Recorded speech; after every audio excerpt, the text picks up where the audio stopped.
के मामले में पिछले जब से वो आए हैं बहुत पानी बहा रोज दिन मर्रा पे, चाहे भारत के लिहाज से चाहे, तो एक आप ही बात समझाइए कि आज जब ये चल रही हैं, मतलब 18 घंटे तक बातचीत होती रही स्विट्जरलैंड में, और ईरान को जो ये एक ब्रैकेट दिया है कि आप खुलकर तेल कीजिए, नो सैंक्शंस ऑन यू, तो भारत का तेल तुरंत खरीद रहा है, क्योंकि सबसे बड़ी बात है भारत को डॉलर में नहीं खरीदना ईरान से तेल, भारत बार्टर सिस्टम कर सकता है, अपना अनाज मक्का दे सकता है।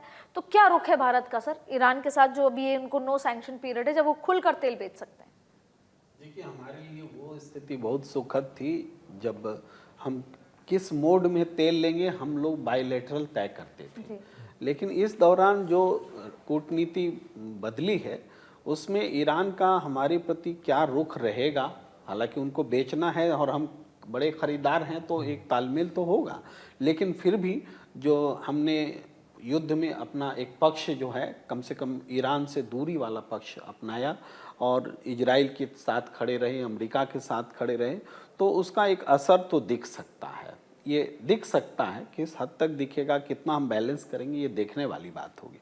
उसी तरह से रशिया जो बहुत खुशी के साथ हमें तेल बेचा करता था, अब शर्तों के साथ बेच रहा है।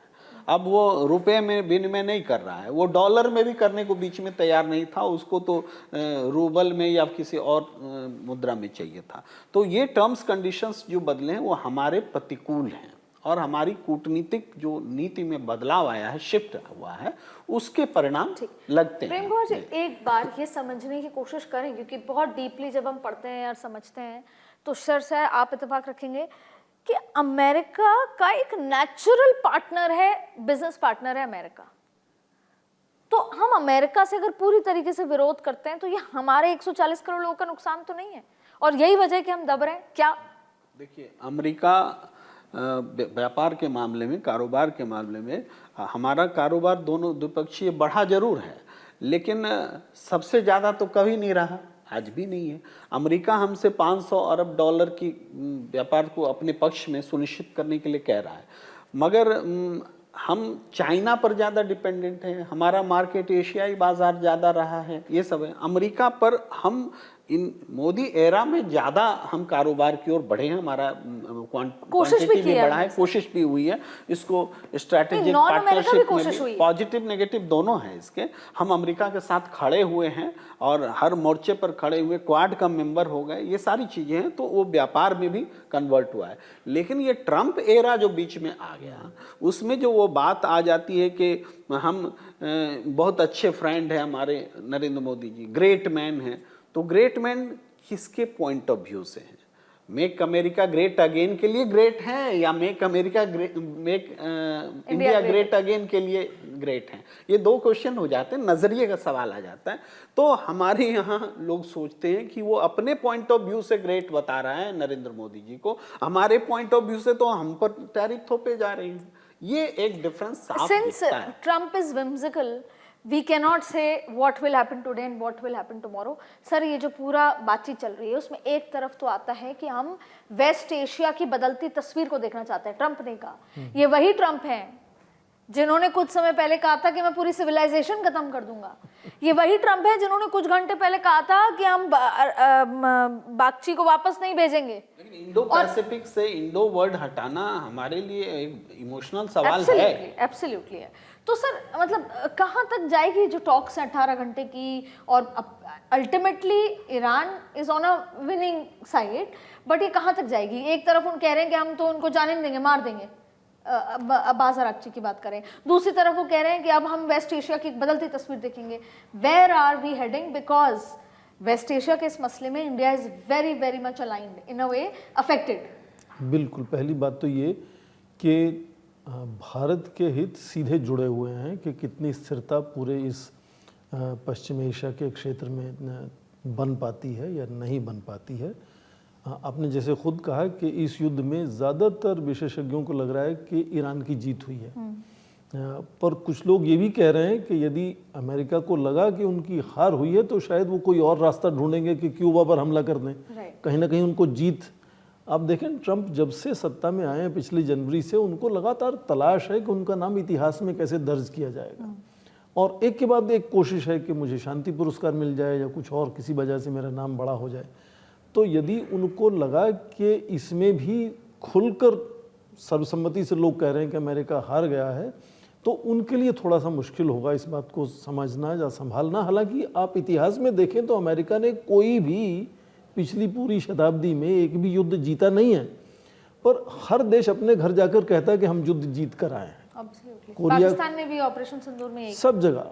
तो ये मुद्दा ये है कि एक तो ये कि राष्ट्रपति ट्रंप के काम करने का तरीका अलग है, पर उसके बावजूद वो उस देश के राष्ट्रपति हैं जहाँ की 32 ट्रिलियन की बड़ी अर्थव्यवस्था है, ज़्यादातर अत्याधुनिक तकनीक के क्षेत्रों में अमेरिका सबसे आगे है, सेना का उसका जो शक्ति है वो सर्वोपरि है, एक तरह से जग जाहिर है।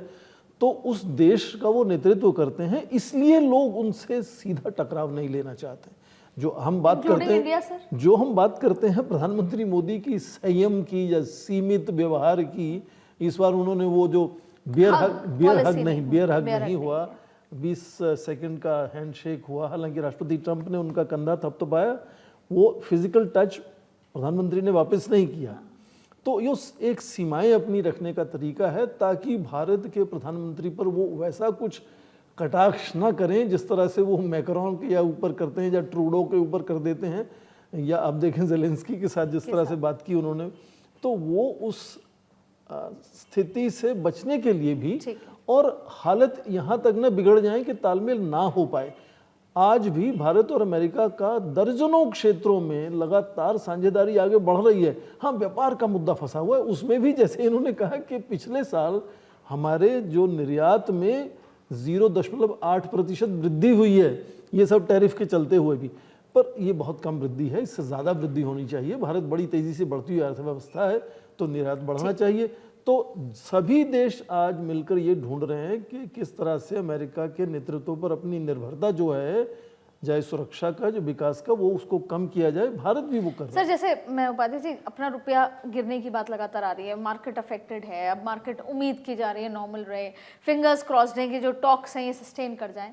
मैं आपसे ये समझना चाहती हूँ, मेरे पास समय आखिरी लास्ट का राउंड है, कि जो अभी जो सबसे बड़ी चुनौती है वो ये है, जो हमारा फॉरेन रिजर्व की बात थी, हमने तेल वाली बात है, बहुत सारी चीज़ों को लेकर, तो हम ये रुपये में बड़ा वापस से उछाल आए और डॉलर बराबर हो डॉलर, तो ये तमाम चीज़ों की पॉलिसी आप इंडिया की किस तरह देखते हैं? उसमें सबसे पहली बात ये है ना कि वेस्ट एशिया की जो टॉक्स हुई हैं वो सस्टेन्ड रहे। देखिए, वेस्ट एशिया की टॉक्स सस्टेन रहे वो तो आवश्यक है ही। वेस्ट एशिया में शांति कायम रहे हमारे लिए बहुत ज़्यादा ज़रूरी है, चूँकि हमारे तमाम से संबंध हैं, कतर से भी संबंध हैं, ओमान से भी हैं, सऊदी से भी हैं, यूएई से भी हैं, ईरान से भी हमारे सदियों पुराने संबंध हैं ईरान के साथ, तो इराक के साथ भी हैं, मतलब एक भावनात्मक जुड़ाव भी है ईरान के साथ में। लेकिन अब जिस तरीके से पाकिस्तान ने आगे बढ़कर इसमें भूमिका निभाई है, तो हमारी चिंताएं भी उसको लेकर थोड़ी सी बढ़नी चाहिए। सर, ये ट्रेन वेटर का काम किया है या वास्तव में भूमिका निभाई है? अगर ये ट्रेन वेटर है तो या वो वाला कबूतर की चिट्ठी दे आया घर घर, ऐसा तो नहीं है?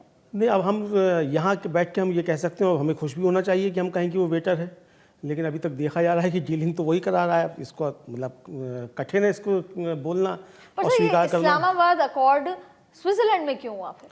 हाँ, इस्लामाबाद में हो जाता। हाँ, इस्लामाबाद उनके पास पैसे नहीं, चाय पकौड़े के भी पहले, अब ये हमें नहीं मालूम उनके पास पैसे हैं कि नहीं है, और पहले तो वो कामयाब हो ही गए। मतलब बढ़त जो लेनी थी वो उन्होंने एक बढ़त ली कि भाई हम जो है टॉक करा रहे हैं। ये बढ़त देने दी उनको? देने दी क्या मतलब, ट्रंप ने देने दी। बिल्कुल भाई आसिम मुनीर को जिस तरीके से बुलाकर आप वहाँ दावत दे रहे हैं और पीठ थपथपा रहे हैं, और फिर आप कह रहे हैं कि भाई शहबाज शरीफ और आसिम मुनीर जो है इन्होंने कहा, इनके कहने पर मैं रोक रहा हूँ, इसका मतलब ट्रंप ने उनको तवज्जो दी। क्योंकि आसिम मुनीर जब कांच देखेंगे और खुद को फील्ड मार्शल कहेंगे, तो उनके अंदर का कोई तो एक सभ्य इंसान नहीं पूछेगा ना, काय बात का field marshal, who are you? अब वो सभ्यता की तो बात नहीं कर सकते हम उनके साथ कोई भी कि वो सभ्य होंगे, क्योंकि वो पाकिस्तान जो है, देखिए फेक कंट्री है, हमसे कट के बना है, तो कोई अस्तित्व मतलब उसका उस तरीके का है नहीं। इजराइल और पाकिस्तान दोनों एक जैसे ही हैं, दोनों का कोई ऐतिहासिक अस्तित्व नहीं है, ना इजराइल का ऐतिहासिक अस्तित्व है, ना पाकिस्तान का कोई ऐतिहासिक अस्तित्व है, दोनों एक साथ आसपास बने हुए हैं। तो वो एक अलग का मसला है कि हमारी उनके साथ क्या है क्या नहीं है। लेकिन अगर इस तरीके से देखा जाए कि भारत की क्या भूमिका है और पाकिस्तान की क्या भूमिका है, तो फिलहाल पाकिस्तान हमसे बढ़त लेता हुआ इस मामले में दिखाई दिया, ये तो बात साफ है। लेकिन साथ साथ ये है कि अगर हम चाहते हैं कि वेस्ट एशिया में तनाव कम हो, तो हमको इसके लिए प्रयास करने चाहिए थे, और मुझे लगता है कि वो प्रयास हम इसलिए नहीं कर पाए चूँकि प्रधानमंत्री नरेंद्र मोदी जिस तरीके से इजराइल चले गए और उसके तुरंत 24 घंटे के अंदर ही ईरान पर हमला हो गया। अब आपको जानकारी थी या नहीं थी, लेकिन इसका संदेश पूरी दुनिया में गलत गया कि प्रधानमंत्री नरेंद्र मोदी गए, उसके तुरंत बाद ये हमला हो गया। तो ये संदेश नहीं जाना चाहिए था। मुझे लगता है कि इसको थोड़ा आगे पीछे किया जा सकता था। और अगर इतना ज़्यादा बेंजामिन नेतन्याहू जो इतना ज़्यादा खुदगर्ज अगर इंसान है, तो फिर मोदी जी को भी उससे दूरी बनानी चाहिए, जिसने ये भी नहीं किया कि आपको बुला के वहाँ वो सम्मानित कर रहा है और तुरंत दूसरी तरफ वो हमला बोल दे रहा है। तो यानी वो ये दिखाना चाहता था पूरी दुनिया को कि मोदी जी हमारे साथ खड़े हुए, भारत हमारे साथ खड़ा है। लेकिन भारत खुल के साथ नहीं खड़ा था। मोदी जी किसी के साथ खड़े हुए वो अलग मसला है, भारत अलग एंटिटी है, मोदी जी अलग एंटिटी है। तो भारत खुल के इजराइल के साथ नहीं खड़ा था, ईरान के साथ भी खुलकर नहीं खड़ा था इस युद्ध में। उसकी अपनी एक निरपेक्षता की नीति है, उस पर था भारत। लेकिन इसका संदेश दुनिया में जो था वो गलत गया। उसको कैसे न्यूट्रल किया जाए, ये सरकार को सोचना है। ठीक है सर, आखिरी 2 सेकंड में, क्या ये जो बातचीत चल रही है और अभी तक जहां पर नजर आ रहा है, आपको लगता है बमबारी नहीं होगी, अब ये सब कुछ शांति चल पड़ेगा? देखिए, जब पहली बार युद्ध विराम हुआ था उसी समय मैंने अपनी राय बहुत जगहों पर रखी थी कि ये युद्ध आगे बस दिखावटी होता रहेगा, अपने ईगोज को, अपने लोगों को, अपने देश में राष्ट्रवादी तत्वों को सहलाने के लिए युद्ध का होगा। दरअसल युद्ध पानी, हवा और ज़मीन पर देखें तो पानी में हॉर्मुज़ पर कुछ नहीं कर पाए, हवा में जो भी हमला हुआ सो हुआ, लेकिन ज़मीन पर तो उतर भी नहीं पाए। तो इस हवा तरह में से भी मार खाई, 42 जहाजों का स्वीकार कर लिया अमेरिका ने। तो तीनों में एक तरह से मात मिली, अमेरिका को मनमानी नहीं कर पाया, ये फैक्ट है। इसलिए इनको स्केपिंग रूट चाहिए, कैसे भी मान लो हम परमाणु निरीक्षण कर सकते हैं, हमको कुछ दिखाने लायक बात चाहिए। अल्टीमेटली सर, तो युद्ध विराम या अल्प विराम है सर? अल्प विराम है, और मुझे लगता है कि युद्ध नहीं होगा। अब युद्ध विराम को शायद एक बार और एक्सटेंशन मिल सकता है। जैसा इन्होंने कहा कि दोनों तरफ अब कोशिश ये है कि युद्ध ना हो, किसी तरह से आपस में बातचीत हो जाए। अब बातचीत ये 60 दिनों में हो जाएगी या कितनी हो जाएगी, या उसको युद्ध विराम को और आगे बढ़ाया जाएगा, युद्ध वापस होने की मुझे उम्मीद नहीं है। आखिरी सवाल सर, अमेरिका कभी किसी मोड पर या कोई इंटरनेशनल कोर्ट किसी मोड पर अमेरिका से ये सवाल का जवाब ले पाएगा, लिखित में या वर्बली, कि आपने ईरान में जो अटैक किया और बच्चियां मारी गई उस स्कूल पर, उसकी भरपाई, खामियाजा, और जो इंसानियत अफेक्ट हुई है, ह्यूमैनिटी अफेक्ट हुई है, उसका खामियाजा क्या है? कभी ऐसा हो पाएगा? देखिए, बिल्कुल होगा, ऐसा नहीं है कि ऐसा नहीं होगा। एक तो ये कि जो नुकसान, आपको यूएन से उम्मीद है? नहीं, यूएन तो देखिए अब कुछ बचा ही नहीं। यूएन से क्या उम्मीद किसी आप करेंगे? इंटरनेशनल कोर्ट से? किसी इंटरनेशनल कोर्ट से कोई उम्मीद नहीं। अगर इंटरनेशनल कोर्ट से उम्मीद होती तो अब तक नेतन्याहू गिरफ्तार हो गया होता। ट्रंप से हमें उम्मीद नहीं है? बिल्कुल ट्रंप से कोई उम्मीद नहीं है, बल्कि ट्रंप तो पे फिर खुद कैसे मुकदमा होगा चलेगा। सर ये? ट्रंप पे खुद मुकदमा चलेगा। अगर यूएन जो अगर करता है और इंटरनेशनल जस्टिस कोर्ट अगर कुछ है, तो ये मीनाब के 168 बच्चों का कत्ल का मुकदमा ट्रंप पर चलना चाहिए। सीधी सी बात है। बड़ी बात यह है कि अमेरिका की सेनाएं इस तरह से जाकर विध्वंस करें, ये पहली बार नहीं हो रहा है, और कभी भी पहले और भी, जवाबदेही कभी भी नहीं आई। और जवाबदेही कभी नहीं आई। आप सभी का इस चर्चा में जुड़ने के लिए बहुत बहुत शुक्रिया। मैं उम्मीद करती हूँ कि आपने जो जो आपके मन में सवाल थे, उन सवालों का जवाब मैं दे पाई होंगी। अगली बार फिर मुलाकात करेंगे इसी चर्चा के साथ, और उम्मीद करते हैं जो 18 घंटे 48 घंटे ये मैराथन बैठकें हुई हैं, इतने बयानबाजी आई हैं, उम्मीद करते हैं कि विजडम प्रिवेल करे और इसी तरीके से बातचीत आगे रहे, ह्यूमैनिटी शांति से आगे बढ़ती रहे और भारत प्रगति करता रहे।